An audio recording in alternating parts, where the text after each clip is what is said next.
This is Daily Blast Live. We're talking about what you're talking about.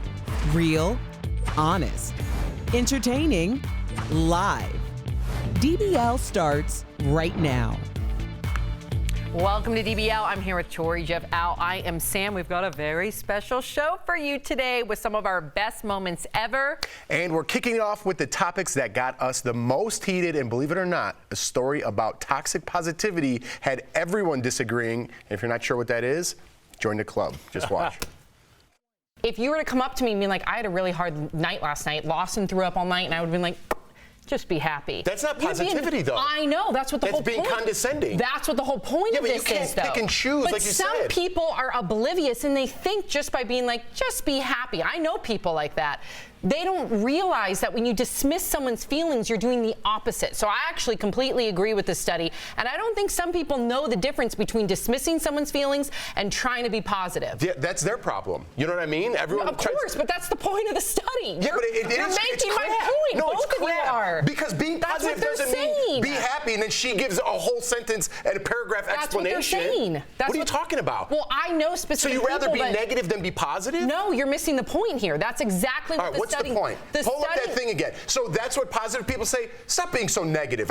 That's not positive. And then she gives a whole explanation of how to balance. Again, there are people out there that just think being positive is being super shallow and putting a smile on their face. What this study is trying to do is show you that there's a difference between dismissing someone, and that's not actual positivity, and the positivity that you two know and well and breathe. I could say, well, women would say, just be positive, and men would say, and I could give a whole explanation. You can't just pick and choose what you expect people to say. Well, I think you can't say that's what positive people are. No, I know. I think the point of the study was to really show the people that so dismissively say buck up that that's actually not positivity. So the whole point is to point out to those people, if you want to be a positive person, come from experience, acknowledge people how they feel. Don't just use something so flippantly as buck up, buddy. That's not positivity. So that's what the study's point was. Well, I don't like it. They're putting a negative spin on positivity. Yeah, I agree, Jeff. And what about maybe it was the fourth time that they came with some negative story, and the other person's like, dude, that's come on. We've all been there, let me tell you. And sometimes, you're over it. So I get that as well. Jeff and his studies. I hate them. You did not like that study at all. No, because like I said, they're putting a negative spin on positivity, and that's what's frustrating about it. And just dismissing it like you said. I think we're on the same page, just because I get fired up about it. They give one sentence and a whole explanation. That's not doing it justice. No, and you stand behind your positivity stance. Well, he didn't like the name of it. Yeah. He hated the fact that it was called branding. Toxic. I was going to say masculinity because we all hear that buzzword too, but you didn't like toxic and positivity in one word because it gave positivity a bad name. Right, so people who are negative give them something that, I really hate that toxic positivity guy over there. But we have enough to be negative about. Let's be positive about that. Here, I got it. I fully embraced it because I hate when people are like, just buck up, Al. Yeah. Brush it off. And you're like, no, I have feelings, right, Al? It's dismissive. I completely understand. Kind of like how you were with that answer. Yeah, I Al just know he needs to move on. Got it. So we don't always see eye to eye clearly, like in this next clip. Erica and Tory disagreed over the way Robert De Niro allegedly spoke to his former assistant. Take a look. If you want to work with De Niro, he just said the F word twice on CNN. He's going to curse, he's going to be short, and from what I've heard from him, she was wasting a lot of time watching tons of Friends episodes and stealing from him. So we don't know any of this context at all. So I get it, but the Me Too movement isn't about mean bosses, it's about abuse of power, and I'm not sure I saw that there. I think it's important to... If somebody spoke to me like that, it would be war. Like, but what if they had been trying to get in touch with you, and you never picked up the call? I don't care what is happening. You are not going to hop on the phone and leave me a voicemail. Well, if that you're embezzling $13,000. It's unacceptable. What if you're embezzling? Here's the thing. You have to ask, how do you get to that point? In order to get to that point, that means that that's been a toxic work-employer relationship for a very long time. Yes, it is, Tory, because if somebody called you and said something like that to you, that would be completely out of pocket. There's hundreds of calls he's trying to make, and I've stolen from him. I would be mad. I'm saying that means it's toxic from the beginning because you don't make that leap. Not normal people don't make that leap. I understand where you're saying that it's an exception to the rule, but that means that it's been toxic for quite some time. I just don't know the context, and I don't know. I can tell you the context. I don't think because if somebody called me and said something like that to me, it would be over. Ooh, I love me some debates here. Starting off fiery, huh? He came out hitting and strong. I thought it was a great debate between us, and it was an interesting point of view, and to see it, as she said, would you have accepted that? And it made me think of a different perspective. I still stand behind what I said, but she had a great argument. Did you see her point a little bit? A little bit, a little De Niro. That was a terrible De Niro. And Yours was very good. Mine was good, and you ruined the moment. Okay, sorry. It's over now. Okay. Who knew one of the biggest disagreements was about the way Sam eats a Twix candy bar? I remember this. It's a little different. Watch this. Can I ask you how you eat your Twix? You eat your Twix like this, like a normal candy bar? Oh my! I don't know what I just looked at, but I was uncomfortable. Or do you eat your Twix? Or do you eat your Vitamin Twix hat? No. like a corn on the cob? Not what? No one does that. You eat like a corn on the cob? Did your parents? Have you told your therapist? If I saw Sam doing that, I would be like, I can't be friends with her anymore. Are we going to go trick-or-treating? Because if we are, don't go near me if you're eating a Twix. That's a weird way to eat that. Did you see how the studio reacted? Yeah, I was not prepared for that. You nibble it like a corn on the cob, okay?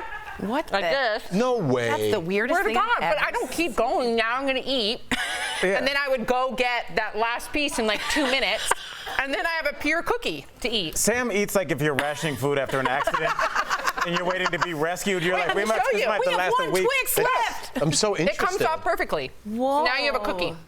Oh. So I have chocolate right now. biscotti, yeah. I'm enjoying chocolate. Okay. Then I get my cookie. Are you saving that? Yeah, I'm gonna have this in a little bit. Jeff, we can take the next story, please. Super weird. You know what's funny? Still weird. You know what's funny? How many people wrote me saying that's exactly how they eat their Twix? Yeah, there's a whole there you It go. wasn't more than 6, I promise. The rest of the world decided that's weird. No. Yeah. A lot of people. No one got on board, Sam, A lot and you of were people clearly did. shocked that no one did. I was shocked. Yes. I thought most people eat their Twix that way. No. Never heard of it. You ever seen a Twix commercial where somebody's eating that strangely? I sure haven't. Coming up on DBL, it doesn't take much to set Jeff off, especially when it comes to flying. We'll share the best of Jeff's rants. Plus, Al Jackson will have you in stitches. We've got his best jokes and his viral moment about a chicken sandwich that broke the internet. All of that and more when we come back. Welcome back to DBL. No trip down memory lane would be complete without Jeff's epic rants about flying. Watch. You're in row 14, I'm row 13. You're not getting off until I get off. I want to be able to watch my movie like this without you knocking over my laptop and drink because you want to go from here to here. Don't think you're sneaking across row 13. When you get off, I see the same person who's in front of my seat the whole time, and I hate them. And I walk through the airport, there they are again. There they are again. I hate you. So long later, friendly skies, because there's no such thing. And There's something about the airport. it's something that just like gets under my skin, and once I get going, I'm not going to get going. Would you say there's something in the air? That was good, Tory. That was really good. You really redeemed yourself. Now, Okay. as funny as that is, all of Jeff's bad airport karma finally caught up with him. Take a look. It hasn't snowed since last winter here in Denver.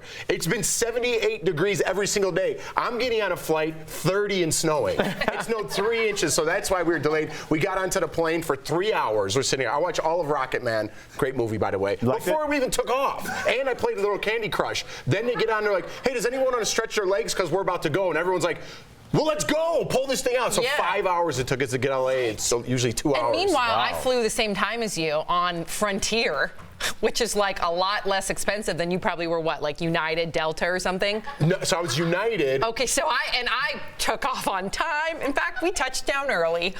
Wow. And then We touched down early, on folks. the way back, I was Delta. I don't know what's going on at LAX. We were in whatever 2, Right. baggage claim 2, and I'm trying to get on. They're like, your name's spelled wrong, and I'm like, so what do you want me to do? And they're like, you have to go to baggage claim 3. So we had to walk all the way to 3, and we're like, here's our bag, because Jordan has to pack makeup all the time. She can't just have carry on. So I had to go all the way over there, and I'm like, all right, can we get on? They're like, no, your gate's over there too. So we were like running through the airport. I'm like, I got to do something Yeah, before I go to the you and I airport. were Like, going to sage you. Yeah, I feel like honestly, Jeff, this is an intervention. You bring it on yourself. You manifest it. You go into that airport thinking that they're against you, and then sure enough, every time you have a delay. Here's the thing. I go in positive. I'm like, I'm going to have a good flight, and I say to myself, even though I do need an intervention, I say That's why we're here. It's not even airing at all. This is just for you. No, but I swear. And then I'm like, I'm going to have a good flight. It's going to be good. And then I go up there. I'm like, hi, my name's Jeff. And they're like, beat it, loser. And I'm like, Oh, poor Jeff. You can never catch a break. Jeff, I feel so sorry for you at the airport. Let's get to this next point. Even though they call me Al Fashion Jackson, I still like to take my style advice from my man Jeff right here. So listen up and take notes on this next clip where Jeff can't hold back on the outfit one man wears on a plane. Well, when you gotta go, am I right? But things did not end well for a passenger who really had to use a restroom on an Alaska Airlines flight, and the flight had to be diverted. So here is how it all started. You wrong. By making 7 people wait here to use the bathroom while the whole bathroom up there is empty is wrong. I don't care how much money you got. It ain't about money. We trying to use the bathroom. So they'd rather let the bathroom be empty up there and let 8 people wait in line to use the bathroom while 2 bathrooms are empty in the front. Here's what the problem was. If I was the flight attendant on that flight and he came up to me wearing a jersey and a matching hat and he wasn't at a stadium or going to a game, I would say, you go wait with everybody else. But it's dead, so it's okay. You cannot wear a hat and a jersey unless you're in the stadium. Fashion shaming him? Yes, you can't do that. What if he's on the way to the stadium? Then it's okay. Now, Then it's okay. Now, if he was wearing a Bears uniform, would you let him? With the hat? No, without. If he was just wearing a Bears jersey, would you let him in first class? If he was wearing just a Jets jersey with no hat, you could go in. But unless you're at a game, you can't. What did he pack in his bag? A giant finger? Oh boy. You know what I mean? Like, geez, we get it. Foam fingers, weird, huh? I didn't know that was a thing. This is breaking news to me. Well, listen, I see through what's really going on. Got to the bottom of that one, too. Bring it on. Next subject. We could have a whole show. Actually, Jeff could have his whole own show just dedicated to airlines antics. It never gets tired. No. I'm always like, tell me more. How did they ruin your day? I think we've done enough You for made some one good day. points on that one, though. Completely, Thanks, buddy. man. Yeah, he was out of line. Take that hat off, bro. He was not out of line. Yeah. He You made a can't very have both. classist, You can't have fantastic both. argument, actually. He had to go to what he wanted him to do, go to the bathroom in his pants. He had to go to the bathroom. Agreed. He just can't wear the hat then. No. Unless you're on injury reserve on the sideline. You got to take it off.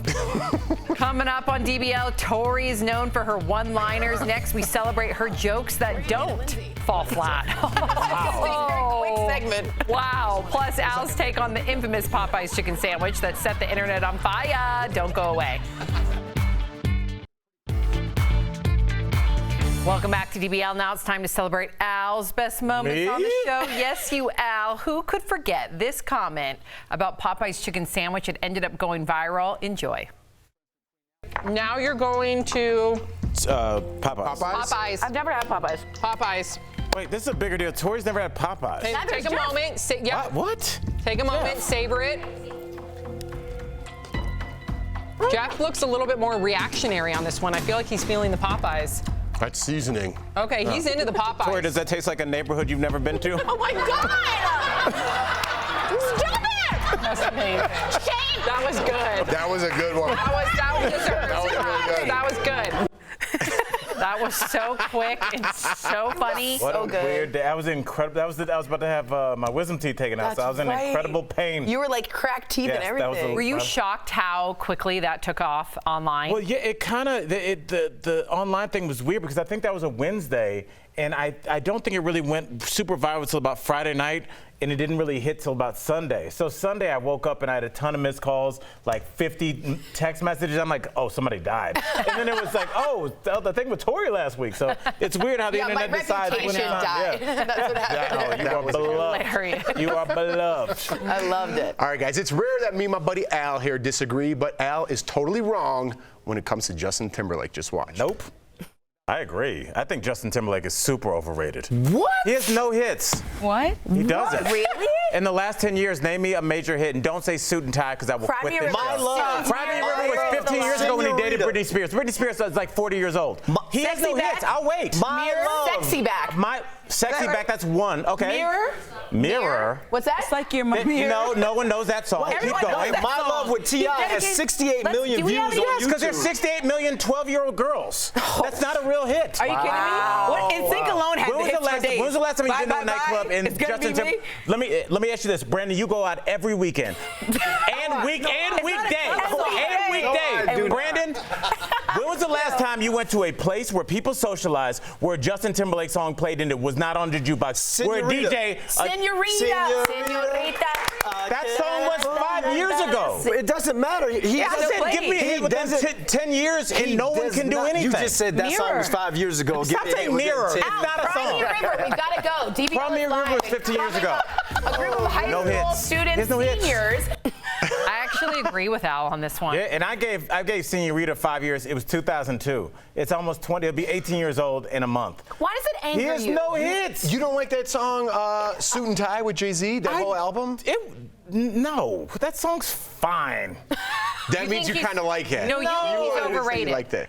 Musically, I think he's past his prime. Like we have to. Yeah, like 35. He's like an old boxer. Just bring him out and let him wave to the crowd. But he doesn't make relevant music anymore. Dude, he's been famous since he was 2. No one's saying he's not famous. He The makes girl it on the loud. side of Wendy's is famous. Do you want to listen to her songs? I think you make a lot of sense, Thank Al. you. I really do. Washed up. Yep. No. Washed up. Oh, yep. We'll be right He's back. a washed-up entertainer. Wendy's girl? Welcome back to DBL. We spend a lot of time together, let me tell you, but we're still learning new things about each other, like Tory's hatred of hot air balloons. Watch. Oh my God, I hate this transaction. I hate this transportation. I hate this Transaction? I meant like contraption and transportation, Got it. and I put them together because it's stupid, just like I sound. Have you ever rode Yes, a... and you I have. immediately threw up, and then I Really? looked around. I had altitude sickness. You have no way of knowing where you're going. It looks it's beautiful. A wicker basket that's flammable next to hot Look flames. how gorgeous that is. If you're in the basket, it sounds like this. And it's hot, and it's gross, and there's strangers, and you can't steer, and you can't So land. can you carry on a conversation with that obtuse noise you You'd just made? be like, Erica, you and I have spent a lot of time together, and it's just terrible. It's a Wow. stupid idea. It's wicker next to flammable. I don't get it. I think it's so dumb. I've always wanted I'm to on take a Team hot Tory on this one. air balloon ride. It's so dumb. I think it's one of those things you think you want to. Right. It's like, Scary wouldn't it be up cool there. to go on a submarine and then you're like, your ears pop and you're scared and you're like, I don't want to be Submarine down would here. Awesome. No, do you No understand what happens to your body? That's all bad. Where do you think you're going? Tori got altitude sickness from going 50 feet in the air. we went way high. You don't get altitude sickness, you were a couple hundred feet. We were up there. we were. All right, Tori is clearly a fearless comedian, always willing to take a risk, and I love her for that. Even though sometimes the jokes fall flat, What? like this one. But that never stops our girl Tori. Watch. Oh no. Tell a joke, Tori. Okay, ready? Hey Al, What's Brandon up? and Lindsay. What's up? What's the cutest season? Fall. Autumn. We'll see you same time, same place tomorrow. If I have a job. Thanks for saving it. Yep, anytime. That said that was a highlight. Yeah, that was really, I know, really what's that say about our something. show? I know. Wow. Wow. Wait, that was supposed to be the good one? No, or maybe No, the bad one. I don't know. Well, I got a couple more for you guys. Do you want to Okay, hear it? yes. All right. Did you guys hear about the semicolon that broke the law? He was given 2 consecutive sentences. I don't hate that one.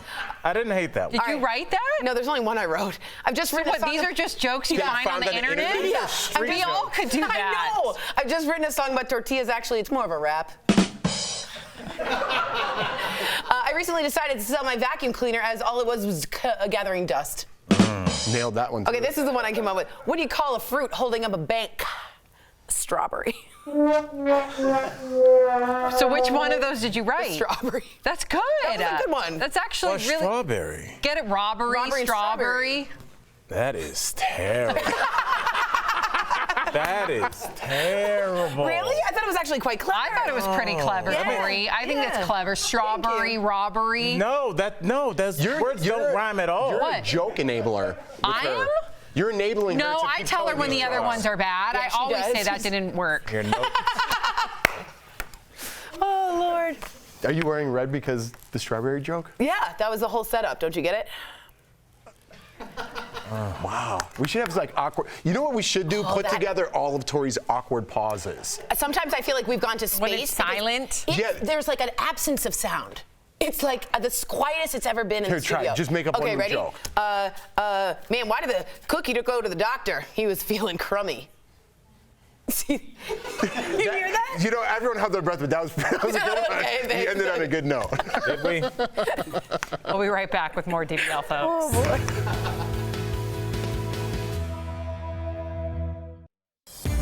This is Daily Blast Live. We're talking about what you're talking about. Real, honest, entertaining, live. DBL starts right now. Welcome to DBL. We're doing things a little bit different today. Yes, we are, because we're looking back at our best moments, including our celebrity special guest hosts. And I'll never forget this moment when actress Cheryl Lee Ralph delivered probably the best argument on the show ever. Watch. Giving birth is no walk in the park, but wait till you see what doctors are giving to women to make it easier. Virtual reality headsets.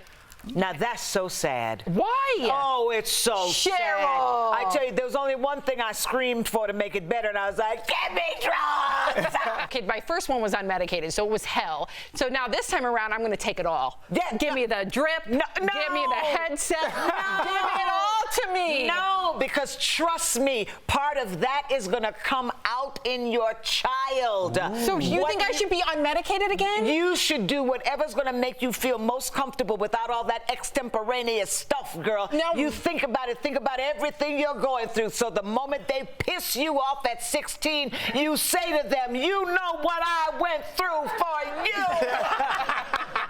That's what you do. That's You true. hold on to it. And I will.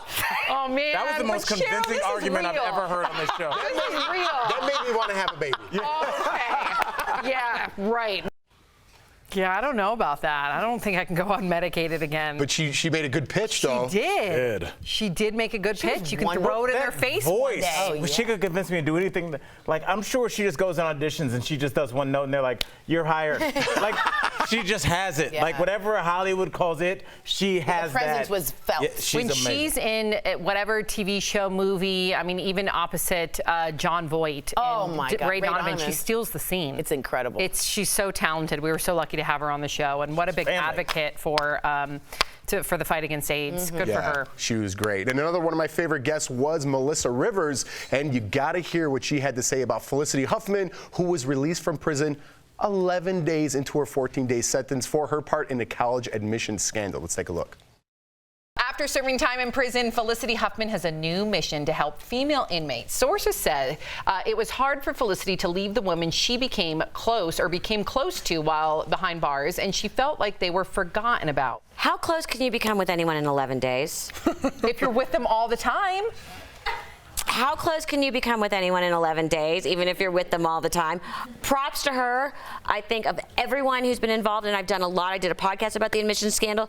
She is the only person, in my opinion, that handled it appropriately and well, and she took her lumps, went to jail, made her statements. She handled it beautifully, admitted her mistake. Unlike Lori Loughlin. Unlike a lot of them that we don't know about. Right. I still say you can spend 11 days on a vacation with somebody 24/7 and still really not know them that well. Do you think this is a PR stunt? No, I think it's finding a cause that maybe touched her. I want to see how long it sustains. Again, 11 days. 11 days being locked up in a cushy place is a spa. That's a cleanse to me. The biggest point to me is she is a public figure who came out, said she was wrong, admitted it, didn't fight back, and took her lumps. And we need more public figures to do that rather than run to the spin. Do you think, real quick, do you think Lori Loughlin's going to serve time or not? I don't know. I don't know the ins and outs of the case. I think she will. I think her behavior in this has not been stellar. And I don't like necessarily whether she's innocent or not. I have no idea. But I do think when you're caught in something like that, regardless, you come out and apologize to your children. Yeah.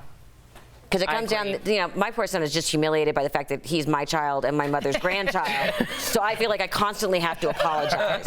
So maybe that's why I'm so, like, you know, close to this. I know. She keeps it real. I appreciate that. I really do. She knew some of these people in the college. She was very honest with us in the breaks and told us, look, I think whatever strategy the Loughlin's and the Massimo has, she thinks it's a bad one. And I've agreed with her. From the day one, I thought they have a bad team around them. I just think so. How do you know it's the team, and how do you know it's not just them thinking they're invincible, and the team might be telling them, listen, you need to strike a plea deal, and they're saying, no, we're going to get out of this. Because at some point, when you see the narrative going one way over and over and over again, you think someone steps in, but no one does. So that to me seems like they're enabling them. Okay. A lot of arrogance on their part to even think after they saw people about to go to jail, you know?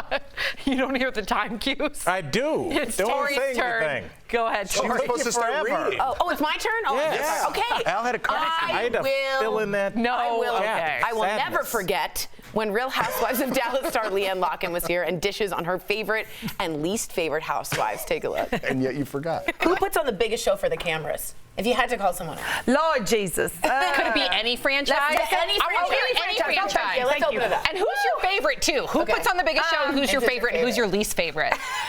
Come on, give us the tea, girl. Like, seriously. No, barrage me with a few more. You got a little more AK-47 questions you want to ask me? I can tell you, I think that there's some women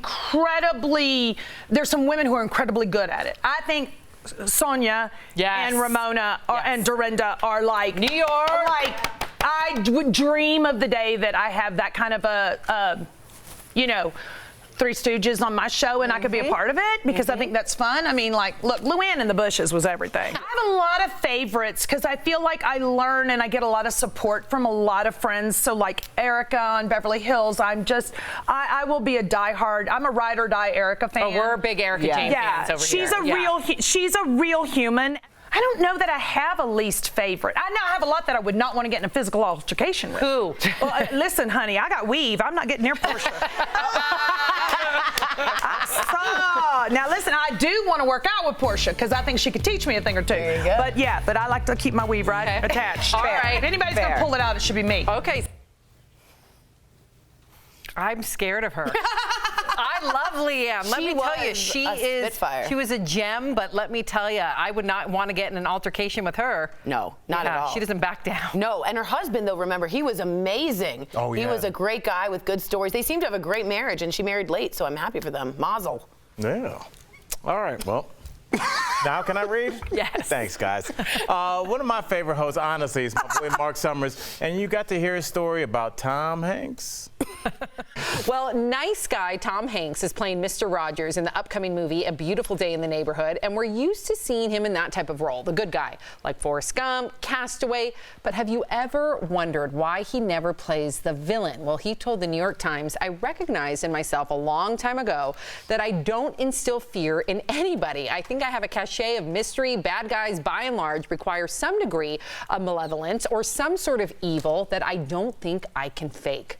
I think Tom Hanks is the last major, like Jimmy Stewart kind of actor, and he's brilliant. You want to go see whatever movie this man does. Have you ever met him? For sure. And, I've got an interesting story about that. I worked for Steven Spielberg for a short time, and he used to call me the fake Tom Hanks because he said Tom and I have the same voice, which I don't think we do. Really? But he used to call me the fake Tom Hanks. So one day, Tom was doing a Broadway show, and I sent him an email or a FedEx backstage because I wanted to meet him, but he never responded. So I've never had a chance to meet him. Someday. A FedEx? Oh, he can be a bad That's how guy. you get people to respond. A FedEx? So I sent him a FedEx backstage, hoping he was going to respond, so I'd go back, but he never responded. I had no idea that was the secret, is That sending is a the FedEx. It's a Hollywood trick. But you in the FedEx is like a note? A note that says, Mr. Spielberg refers to me as fake Tom Hanks, and you and I work for him, and I'd love to meet you, and here's what Google me if you don't know who I am. And I'm gonna try that one day. Yeah, it's worked both times. Not that time.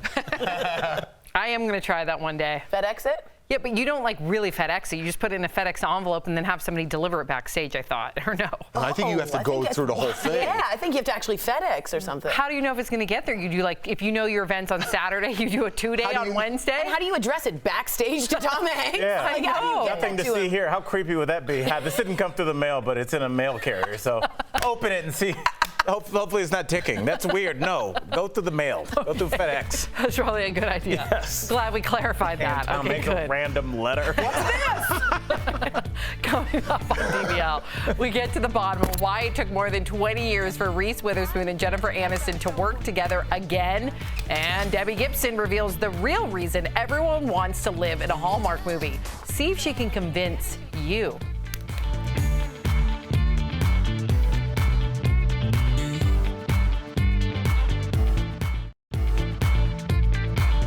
Welcome back to DBL. We're taking a look back at some of the biggest stars who've been on our show. So why not start at the top of the A-list, not you, Al. With Jennifer Aniston and Reese Witherspoon, Erica gets to the bottom of why it took so long for them to work together again. You both played sisters on Friends almost 20 years ago. What took so long to work together again? Waiting for the right thing to come along. I don't know if you noticed, they didn't make a whole lot of movies with two girls. Yes, that's so two true. women in them. So it took time for women to get to a place where we got to produce our own material with a lot of frequency and the budgets we need to bring a story like this to life. Yeah. This just wouldn't have been possible 7 years ago. I love seeing them together. It's like two of America's like biggest sweethearts, but they're both like completely, I can't say this word. You know what word I'm trying to say? Bad bleep. They're both bad bleeps. Almost saying it. Yeah, they are. Yeah, they're both entrepreneurs. In a compliment, you're saying, right? Yes, they're both, well, they're fierce. Yes. They're entrepreneurs and they're great actresses. And they have a second, I mean, not that Reese has really gone anywhere or Jennifer Aniston, but to see them in the, like in her 50s, really making it, having the year of her life, it's been wonderful. And yes, having to get off the canvas after making $400 million in the first 40 years. Yes, you're saying the second act, they're killing it in life. I know, but there's no second act. They won. Why are you upset about it, though? I'm happy for them, but like, they're not some underdog story. Almost $500 million. Jennifer Aniston picked terrible movies for about 10 years, and no one. And she made $500 million. Right, How she bad now were has they? some critical success. Is all I'm saying. Critical success. All right, I had the pleasure of interviewing Debbie Gibson, and she had even me, a Jew, convinced that everyone wants to live in a Hallmark Christmas movie. Watch. Well, people love Hallmark movies, especially during the holidays. People are obsessed at Daily Blast Live. And you have been in a couple yourself. So we want to know, why do you think they're so addictive? I think everyone loves a happy ending. Yes. And in this chaotic world we live in, it's like, look, you tune in and you know, like, oh, there's the couple and we're going to watch them fall in love. We know the way it ends, but we want to watch how it unfolds.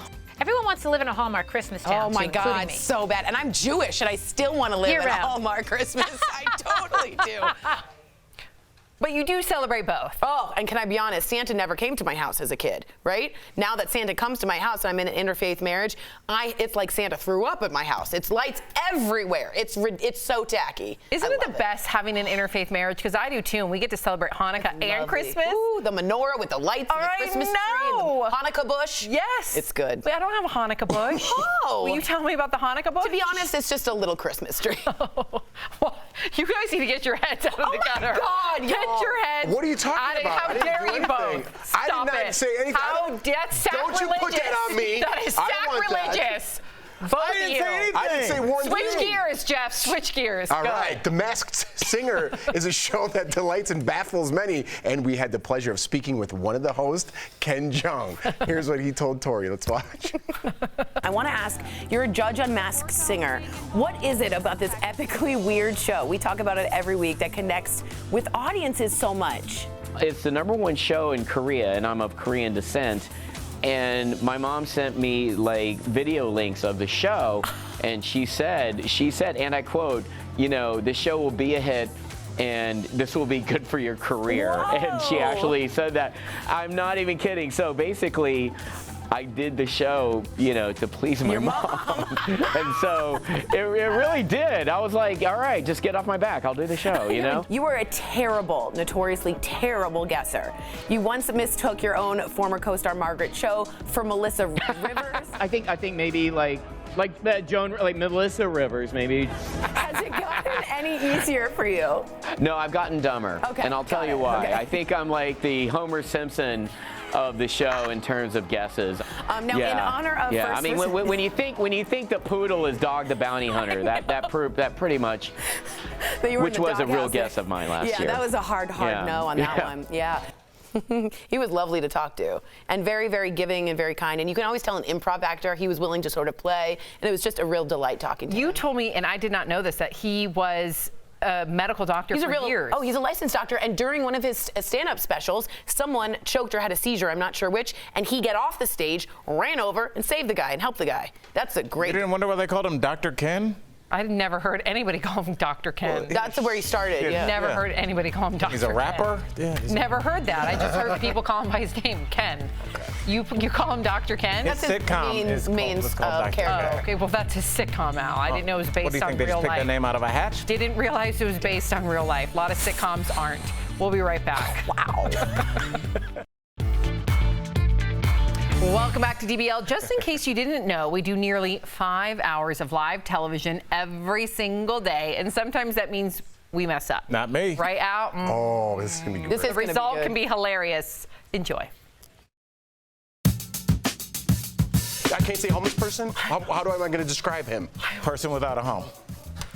What are you talking You always give me these looks like, how dare you? Short in the shower time. Well, maybe you should make the reservation for when you know she's actually going to be ready.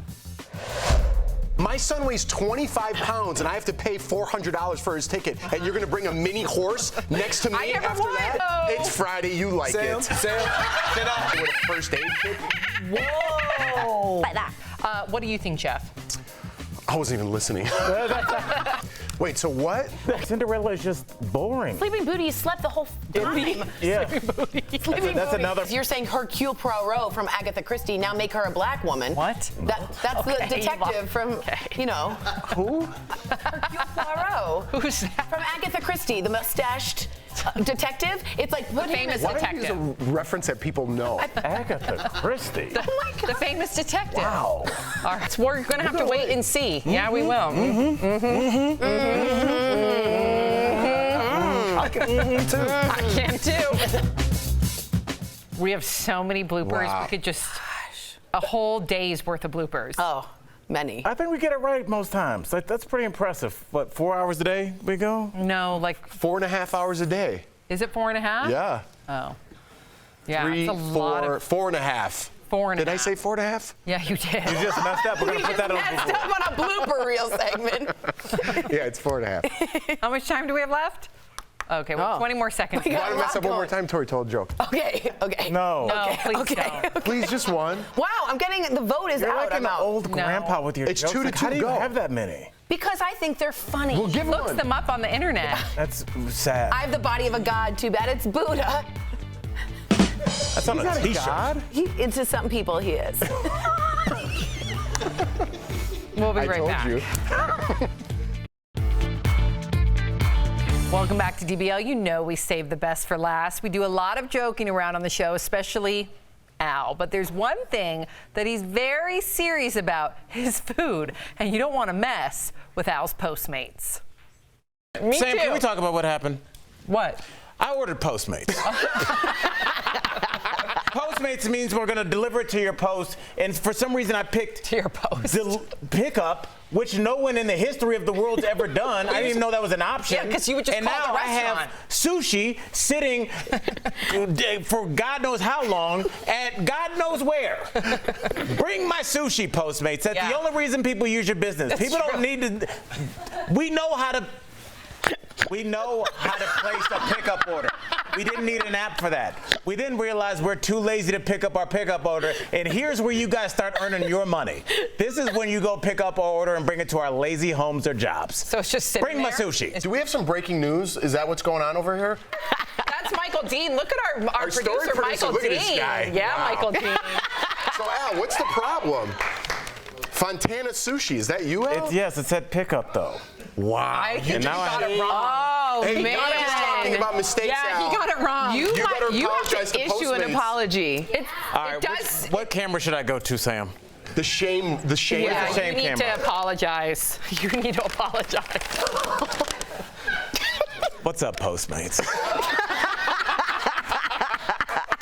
Sometimes you get up late, you don't have breakfast, and you order some sushi, and you think it's not coming. You get a little hangry. It's here. Sometimes you have access to a live TV camera, and you say some things you regret. Well, I'm here to say I'm sorry. not only Fontana Sushi, you guys do such great work, but also you Postmates, you got me through tough times, my co-host as well. Yeah. And just for that. What? Just for that what? I'm going to admit one time on the air. What? Al Jackson was wrong. You know what, though, Al? You weren't wrong. I was not wrong. Tell the people. Okay, because I was there and I watched someone had to go get it for Al from the studio. No way. So it was never delivered. Oh, it was no Jeray. way. Oh, I didn't know that. I didn't know And I that. was like, no, this So didn't you work. need to take back your apology. I take it Go back. to your one. Where's Give the me the- camera? give me the non-shame camera. Give him the non-shame camera. Yeah, take it back. Postmates, shame on you. You guys let Jeray do your job.